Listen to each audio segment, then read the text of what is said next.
मेहनत मेहनत और मेहनत 18 घंटे कम से कम मेहनत करनी पड़ेगी। दिमाग से तो 72 घंटे मेहनत करो। अब बोले तो 72 घंटे कैसे?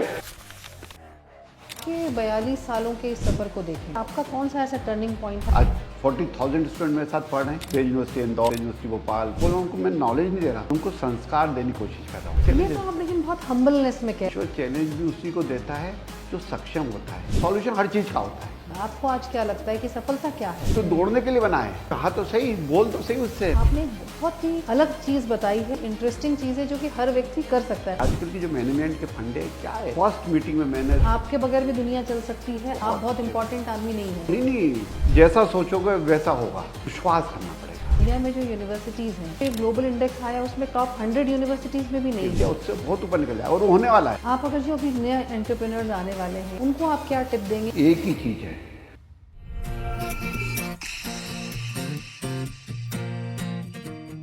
सफल हम सभी होना चाहते हैं, फिर चाहे वो पढ़ाई हो, नौकरी हो, व्यवसाय हो या फिर हमारी ज़िंदगी के रिश्ते हों। और सफलता के साथ हम तरक्की और खुशी भी चाहते हैं। लेकिन दुनिया में जितने भी लोग सफल हैं, उन सभी की अपनी सफलता की कहानियाँ हैं, उनके अपने अनुभव हैं और यहाँ तक कि सफलता की अपनी अपनी उनकी अलग परिभाषाएं भी हैं। आज यूजेड के पॉडकास्ट में हम जिस मेहमान से मिलने वाले हैं, उन्होंने अपनी सफलता की नई परिभाषा गढ़ी है अपनी मेहनत और अपनी डेडिकेशन से। So let's welcome central India's biggest name, Sanjeev Agrawal. Welcome to unscripted जिंदगी विद कीर्ति पॉडकास्ट। संजीव जी, कैसा थैंक लग यू रहा है कीर्ति आपको? जी। आके? मतलब एक अलग खुशनुमा माहौल और आपसे मिलके तो मजा आ जाता है। बिल्कुल, आज हम लोगों को भी मज़ा आने वाला है क्योंकि आपकी जो एक इंस्पिरेशनल जर्नी है, वो जब हम सुनेंगे तो हम भी बहुत कुछ सीखेंगे और हमारे देखने वाले व्यूअर्स भी उससे कुछ सीखेंगे। इंस्पिरेशन जर्नी हर एक की होती है। यूज नहीं करते वो, उसको बनाते नहीं है। ईश्वर सब पे कृपा करता है। मुझ पे भी कृपा करी, मोदी जी पे भी करी, और बाहर जो भीख मांग रहा है उस पे भी है। परंतु उसने सबने अपनी अपनी तरह से यूज करी है। अब आप पे कृपा करी, आप इतने अच्छे से आप सबसे बातें करते, अंदर की बातें निकलवा ले, तो ये आप पे कृपा कर दी उसने। आपने बहुत ही अच्छी बात एक बोली है, बहुत ही जिसको कहना चाहिए कि गहरी बात बोली है कि सबको समान अवसर मिलते हैं, लेकिन कुछ उसको कैसे यूज़ करते हैं या किस तरीके से उसमें आगे बढ़ते हैं। अगर आपके 42 सालों के इस सफ़र को देखें तो आपको क्या लगता है कि आपका कौन सा ऐसा टर्निंग पॉइंट था जहां आपको समझ में आया कि आप इंजीनियरिंग करने के लिए नहीं आपका जन्म हुआ है, आपको एक एम्पायर खड़ा करना है? देखिए, 42 साल का तो मेरा प्रोफेशनल जर्नी है। जब से मैंने काम शुरू करा, उससे पहले भी 18 साल जिंदा रहा। तो वो जर्नी यहाँ पर काम आई। वो हर चीज, मैं बचपन से ही मेरे को एक शौक था कुछ कर दिखाने का। थोड़ा बोलते हैं जुनूनी आदमी, वैसा था। मैं जो भी करता था खूब करता था, मन से करते थे। मन से करता था, तन से करता था, बुद्धि से करता था, ईश्वर की कृपा से करता था। चारों चीजों से करता था मैं हर चीज। बचपन से मेरे को जब भी बोलते तू खेलता है तो बहुत खेलता है, दौड़ता है तो दौड़ता है, पढ़ता है तो पढ़ता है, वही मुझे यहाँ पर सफलता दिला रही है। मैंने रियल एस्टेट का काम करा, बहुत अच्छे लेवल पे करा। पूरे एमपी में बहुत अच्छा पोजीशन पे आ गए हम। भोपाल के सबसे अच्छे बिल्डर कहला रहे हैं। हम एजुकेशन में आए। आज 40,000 स्टूडेंट मेरे साथ पढ़ रहे हैं। Says university Indore, says university Bhopal, says international school, SIIT पुराने इंजीनियरिंग कॉलेज, सब मिला के। और वो पढ़ रहे हैं। मतलब मैं बोल रहा हूँ उनको मैं नॉलेज नहीं दे रहा, मैं उनको संस्कार देने की कोशिश कर रहा हूँ। तो खूब अच्छे से, अभी जैसे मैं अभी पिछली बैठक में मैंने AI को लेके बोला, मैंने हर एक को AI से रिलेट करो। आने वाला समय हुआ, प्रॉम्प्ट इंजीनियरिंग लेके आओ। इंफ्रा का काम कर रहा हूँ, ऑल ओवर इंडिया में काम कर रहे हैं हम। इलेक्ट्रिकल इंफ्रा का काम कर रहे हैं हम। अभी हमने भोपाल में अपोलो सेज हॉस्पिटल डाला। आई फील प्राउड कि मैंने भोपाल वालों को बहुत सुंदर सौगात दी, क्योंकि दिया समाज ने था, उसको लौटा दिया एक बहुत अच्छे हॉस्पिटल के रूप में। लेकिन इसकी शुरुआत कहाँ से हुई? आपको क्या लगता है कि आपने कोई ऐसा टर्निंग पॉइंट तो जब आता है लाइफ में, या तो कहीं से आप इंस्पायर होते हैं, या पहला वेंचर आपका क्या था?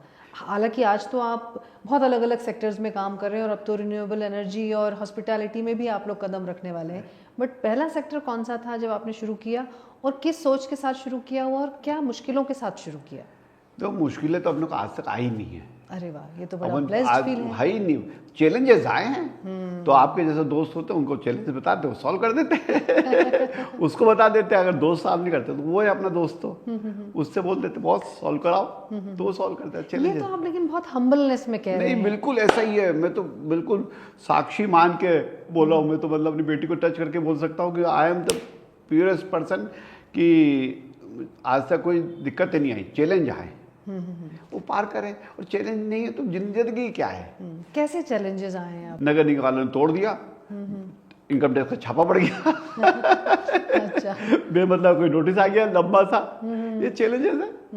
जाए नमस्कार करी, उनकी फुलफिलमेंट कर दिया और सॉल्व हो गया चीजें। थोड़ा समय लगता है, उस टाइम लगता है कि यार हमारे साथ ऐसा क्यों, मेरे साथ क्यों, वो तो कितना बढ़िया है उनका तो सब, वो तो इतना सारा लफड़ा करते हैं, अपन तो इतना सा कर रहे हैं चैलेंज ही लफड़ा हो गया। पर मुझे लगता है ये परीक्षा है मेरी। ईश्वर चैलेंज भी उसी को देता है जो सक्षम होता है। जैसे अपने यहाँ का जो बच्चा है बहुत होशियार होता है तो हम उसको IIT IIM की तैयारी कराते हैं। थोड़ा मिडिल क्लास होता है तो भैया चल प्राइवेट हो जाए, थोड़ा गधा होता है भैया ले दुकान खोल ले बैठ जाए इसमें। तो अगर मुझे कुछ चैलेंज दे रहा है तो ईश्वर मेरी परीक्षा ले रहा है, तो मुझे और अच्छे से करना चाहिए और सुगुण रूप से जाकर लग जाना चाहिए। और सॉल्यूशन हर चीज़ का होता है, थोड़ा सा पेशेंस, थोड़ा सा पेशेंस, दोनों कर लो तो चीज़ें सॉल्व हो जाती है। सफलता आपके लिए क्या है? हालांकि आप ये जो कह रहे हैं कि आपको बहुत मुश्किलें नहीं आई, आपको ईश्वर ने आपका हमेशा चैलेंज साथ आए। दिया, सही वक्त पर सही सोच आपकी रही, सही डायरेक्शन में आप आगे बढ़े, लेकिन फिर भी सफलता, आज आप जिस जगह पर हैं, आपको आज क्या लगता है कि सफलता क्या है? सफलता एक ही चीज़ है, वो सफलता माइंडसेट है। सफलता मन से होती है, सफलता माइंड से होती है।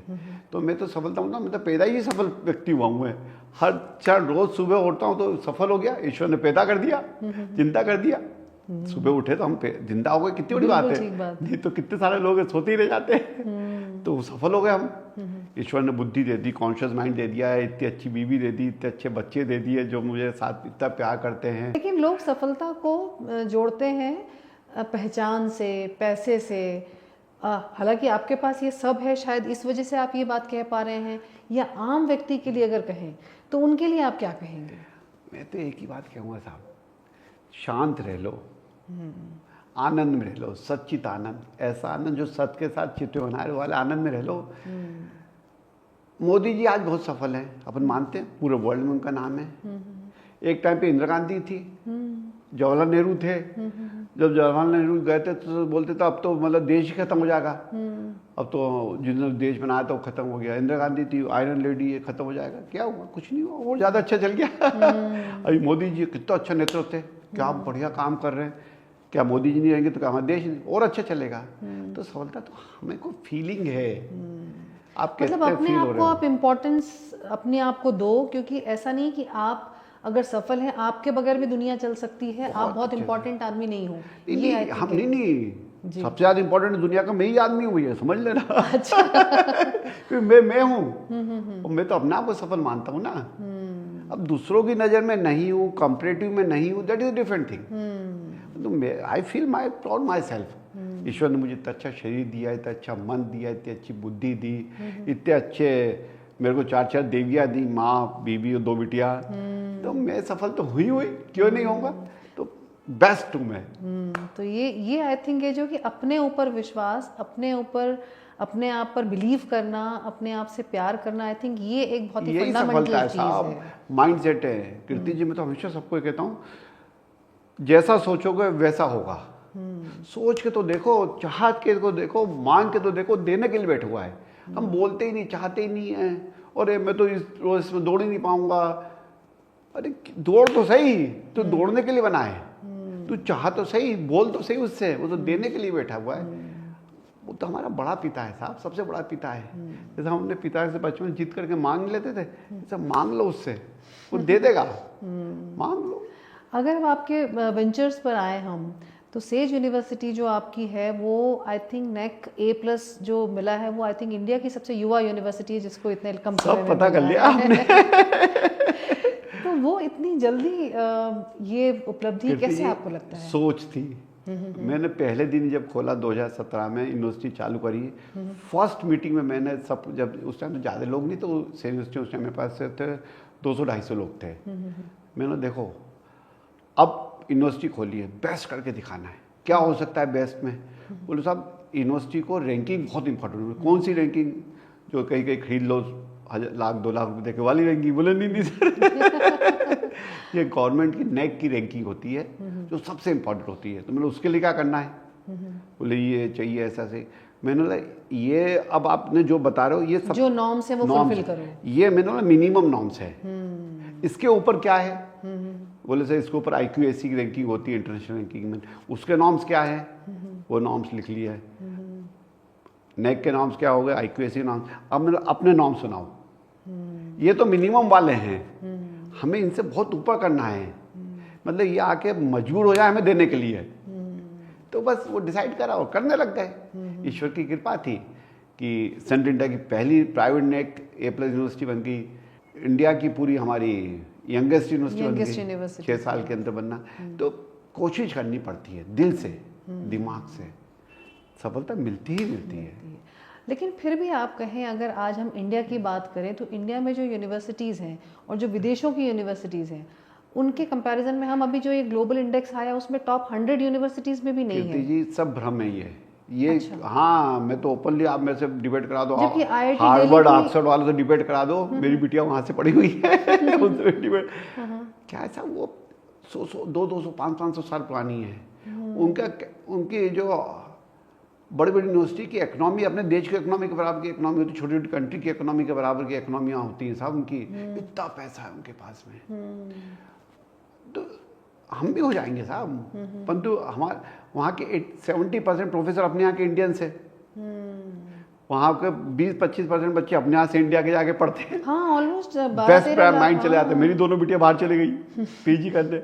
तो अगर ये दोनों रुक गए, जो माइंड वहाँ पढ़ा रहा है और जो पढ़ने जा रहा है, जो इंडिया यूनिवर्सिटी में रुक गया, तो इंडिया उससे बहुत ऊपर निकल जाएगा। और वो होने वाला है, आने वाले 5 साल ये होने वाला है। आप देख लेना, अब इंडिया की ग्रोथ स्टोरी शुरू हो गई है।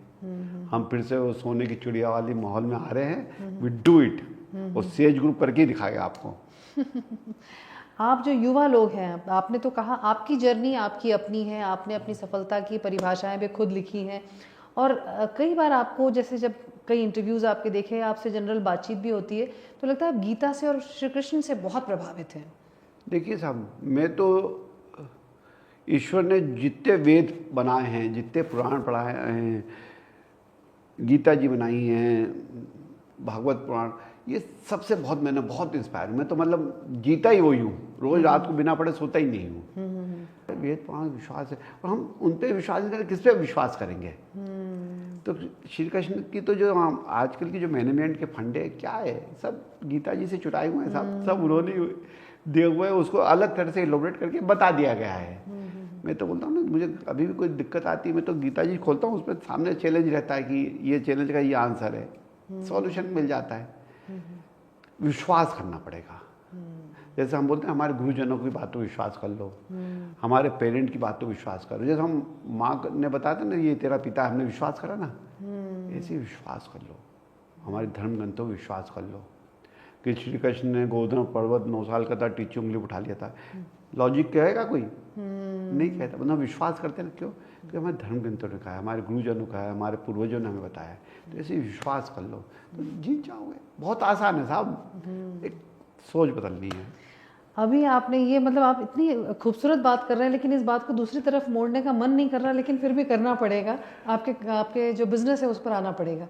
अभी आपने recently I think 1450 crore something का कुछ इन्वेस्टमेंट की बात की है रिन्यूएबल एनर्जी और हॉस्पिटैलिटी में। आपको क्या लगता है कि इस फील्ड में, ऑफ कोर्स ये बहुत ही प्रॉमिसिंग फील्ड है, और क्या आप देंगे सोसाइटी को और क्या इसमें नया करेंगे? देखिए, ये सब मेरा जो बड़ा बेटा है, दामाद है करण, उसकी सोच है इंडस्ट्री पापा रिन्यूएबल एनर्जी। वो अमेरिका से UCLA से पढ़ के आया, वॉलमार्ट में टॉप पोजीशन पे था, मैं उसको अमेरिका से उठा के लाया।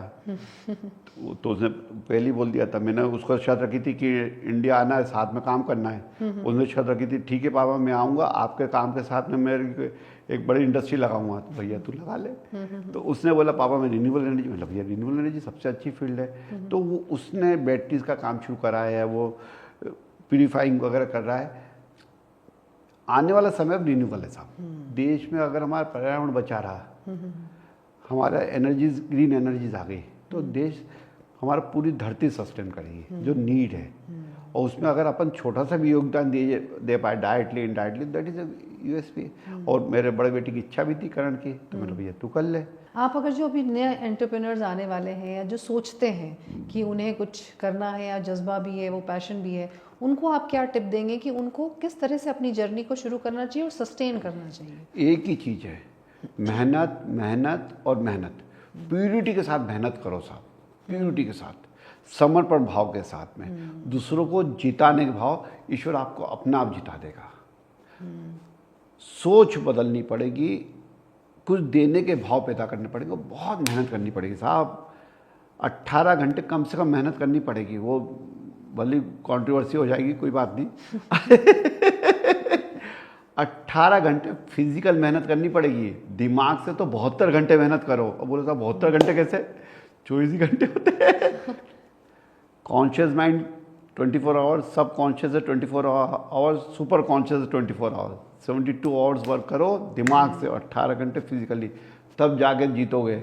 ये देश आपके को देख रहा है और आपको देश को आगे बढ़ाना है। यू आर रिस्पॉन्सिबल, करते जाओ बस। बिल्कुल एक नया आपने नज़रिया दिया है किसी भी व्यक्ति को, क्योंकि अमूमन जब भी किसी से पूछा जाता है तो वो एक 3-4 एक लिस्ट गिना देते हैं, ऐसा करना चाहिए। लेकिन आपने एक बहुत ही अलग चीज़ बताई है और आई थिंक बहुत ही इंटरेस्टिंग चीज़ है जो कि हर व्यक्ति कर सकता है और जो खुद के बस में है। सिर्फ सोच बदलनी है, चाहना पड़ेगा साहब।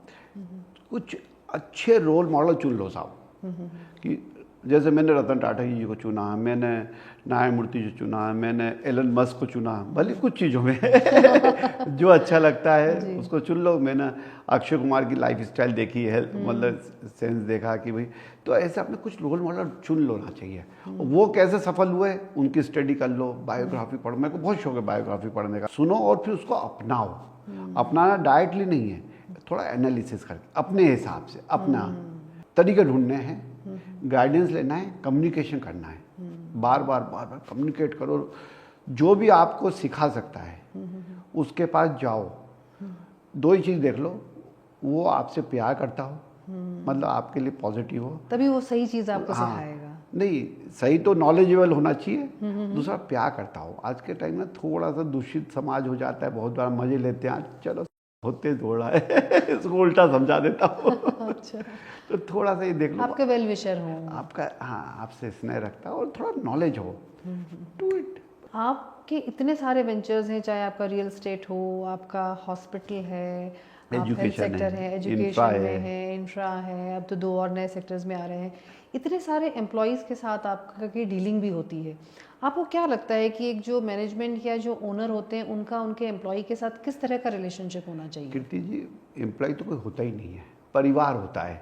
आप देखो पुराने टाइम में कितने बड़े बड़े 100 लोग परिवार में एक साथ एक घर के नीचे रहते थे, एक खाना बनता था, सब बनता था, तो वो परिवार है। आज 4000 लोगों का मेरा परिवार है डायरेक्टली, 10,000 इनडायरेक्टली जुड़े हुए हैं, 40,000 स्टूडेंट जुड़े हुए हैं, 5 लाख परिवार मेरे से जुड़ा हुआ है। तो मेरा परिवार है वो, उनसे क्या रिलेशन रखना, परिवार में तो बिंदास रहना चाहिए। लेकिन ये सोच आपको लगता है कि आज के समय में अगर हम देखें तो जो ये सोच कर ना लेगा वो पार हो जाएगा, नहीं तो वो फ्रस्ट्रेट लेके डंडा लेके घूमता रहेगा बस।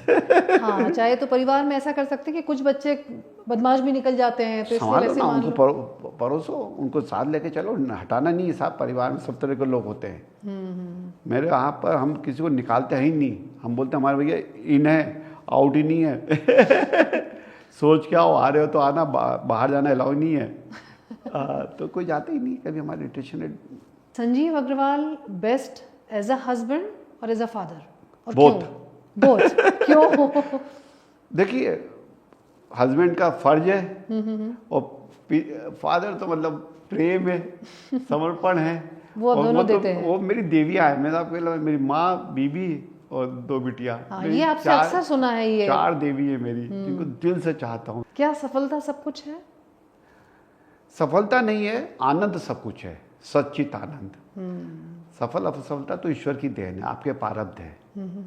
आनंद मेन है, सच्चित आनंद। हमारा ग्रुप का सब टाइटल ये, bringing happiness to the society. Happiness लाना है, वही है आनंद है। अभी आपको ऐसा क्या चीज़ ऐसी लगती है या क्या ऐसा पड़ाव लगता है अपनी लाइफ का कि जो आपको लगता है कि अभी तक आपने अचीव नहीं किया है?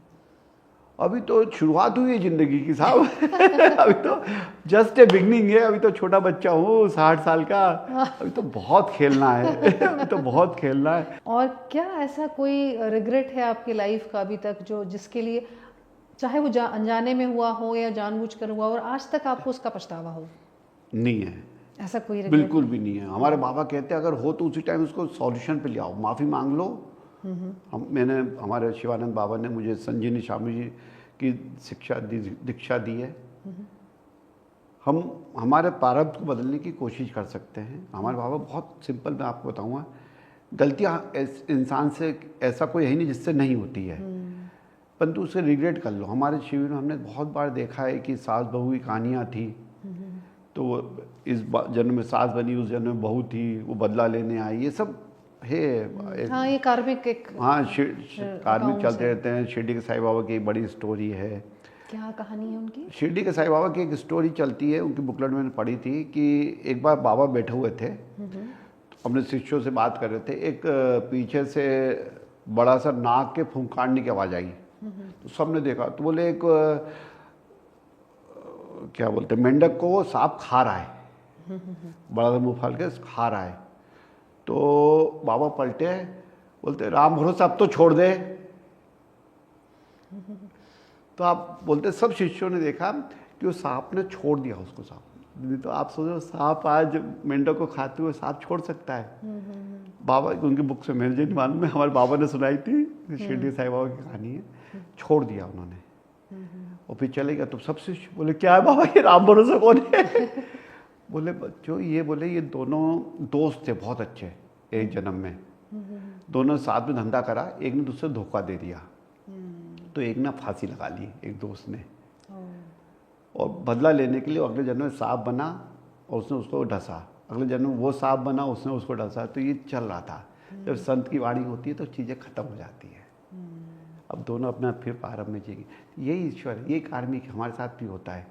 मैं तो बोलता हूँ गलती किससे माफ़ी मांग लो साहब, पाँव छू लो, हर कोई माफ़ करेगा साहब। इस दुनिया में कार्मिक बंधन, अगर आपको मोक्ष लेना है तो एक ही काम करना है, कार्मिक बंधन खत्म कर वो बैलेंस कर दो अपना कार्मिक प्रेम का भी, आपस में मियाँ बीवी माँ बाप का भी खत्म करके जाना है। बोलना ये तो सब नाटक है, अब नहीं आना है। हाँ, शरीर का है साहब। इस बार बेटी बन गई है, ठीक है, तूने मुझे बहुत प्यार करा, मैंने तेरे को प्यार करा, जय श्री राम। जी। और अगले जन्म में संजीव अग्रवाल क्या बनना चाहेंगे? जन्म लूंगा ही नहीं मैं तो उस पर मिल जाऊंगा। कहाँ लेना जन्म साहब, मिल के वहीं से जो ईश्वर करेगा। आपकी लाइफ की फिलॉसफी क्या है आपके? चाहे आनंद आनंद आनंद, सच्चित आनंद, मजे में रहो। मैं तो बोलता साहब, एक डंडा किसी ने मारा उसको भी धन्यवाद, दो मारता तो मर जाता भैया धन्यवाद, दूर हो जाओ। मेरी तो फिलॉसफी एक ही है साहब, जो गलत आदमी है उससे दूर हो जाओ, नेगेटिविटी में नहीं रहना है। ईश्वर ने आपको पॉजिटिव इंसान बनाया है, पॉजिटिविटी में रहो, जो दे सकते हो देने की कोशिश करो, प्रेम करो, एक्सेप्टेंस करो, जो जैसा है उसको वैसा स्वीकार कर लो।